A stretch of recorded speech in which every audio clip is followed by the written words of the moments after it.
Hornby's latest Black 5, Stanier Black 5. 45157, the Glasgow Highlander. Now the prototype for this locomotive was built in 1935 for the LMS by Armstrong Whitworth, and the model, with all its additions, depicts the locomotive towards the end of its life in 1962. Now chapter and verse is provided on this engine by the magnificent Book of the Black Fives by OL Press, and I recommend that anyone with even a passing interest in a Black Five acquires those volumes. Now this is the third manifestation of Hornby's Black Five. The first one, dating from the 70s, was pretty awful, with a tender drive and Britannia valve gear. The next one, in the early noughties of the 2000s, was much better, but this one eclipses all of those. In just about every respect, it is a magnificent model. The finish certainly is the equal of many professionals. Now this one has had all the extra fittings added and one of the lamps removed. Now these are fixed, and I'll come back to them later in this presentation. They are one of the weak things, one of only two weak things in this locomotive, in my opinion, but the running is exceptional. Now I say two weak visual things, and I'll come to those. The lamps are one later on. One other weak feature is the lack of haulage ability. For all its hideous appearance, the first Hornby Black 5 tender drive had a very powerful tractive effort because of the traction tyres. This one is nowhere near that. It looks fantastic, but in this shot, 6 kit-built metal XLMS coaches proved to be the maximum. Nonetheless, the running is perfect.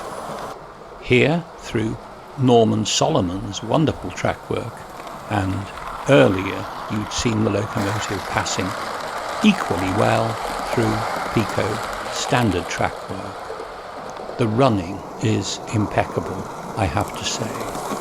Just a pity about the weakness. Now running isn't just about hurling through stations at high speed. Black Fives very often used to work on pickup duties or shunting.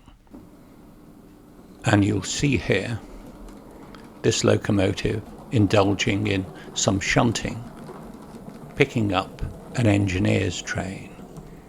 Now the couplings are standard tension locks, so that wagon behind the tender is a converter wagon with a standard tension lock, which I abhor, by the way, and my own Spratt & Winkle coupling at the other end.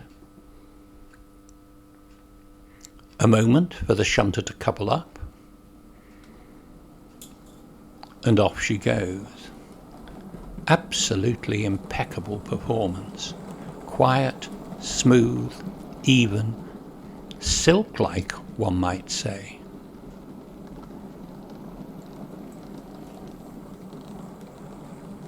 Reverse as well.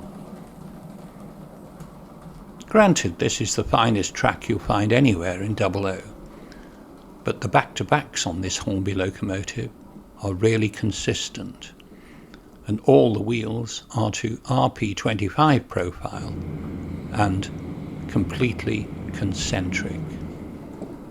Now this is the head code, the 2 lamps provided at source, and that's an unfitted train, loose coupled, which this engineer's train would be.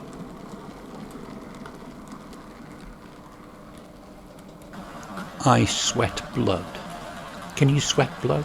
Anyway, I expend sweat and blood trying to get locomotives to run like this. And here you have it, for just over £200. Now, I mentioned the lamps, and these are gross.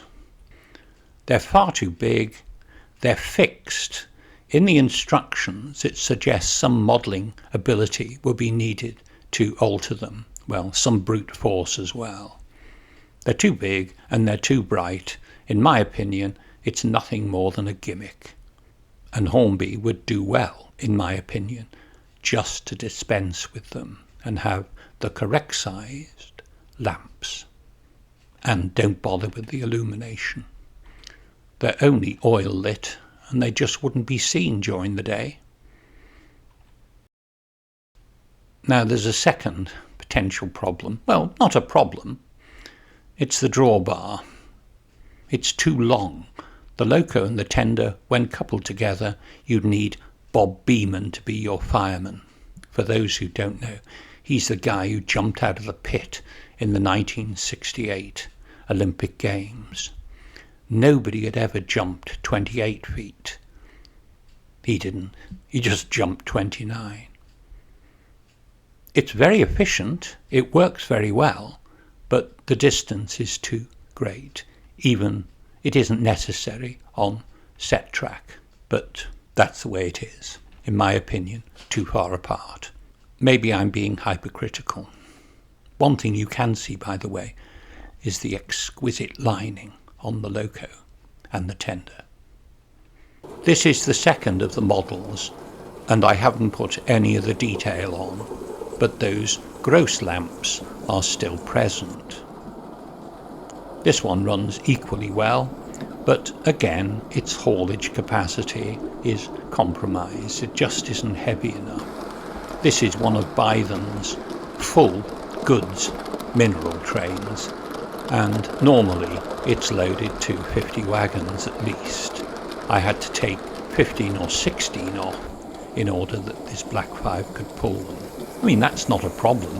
Most people don't have layouts big enough to take 30 odd wagons, but it would be nice to think it would take an absolutely full length train. But you'll note again the wonderfully smooth performance.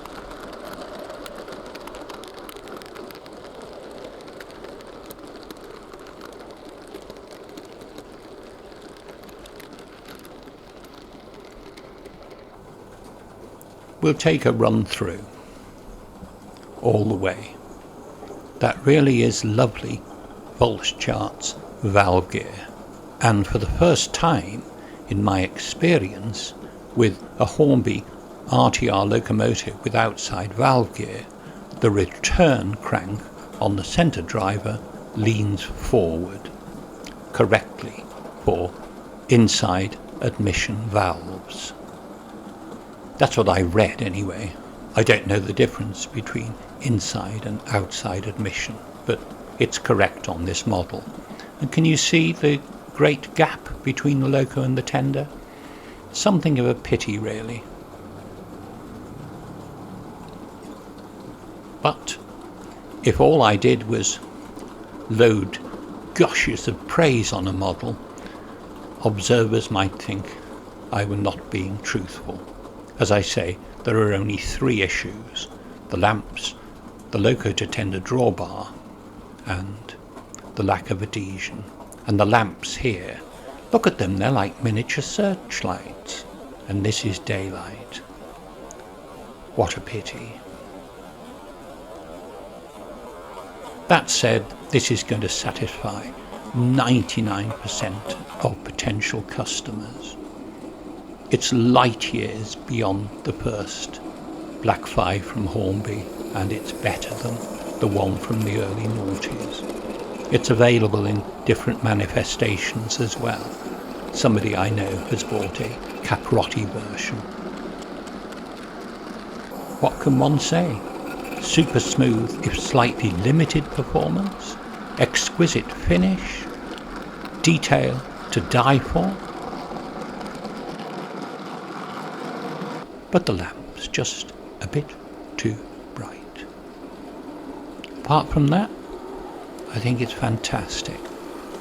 And despite being over £200, That's a lot less than I would charge to build a DJH example.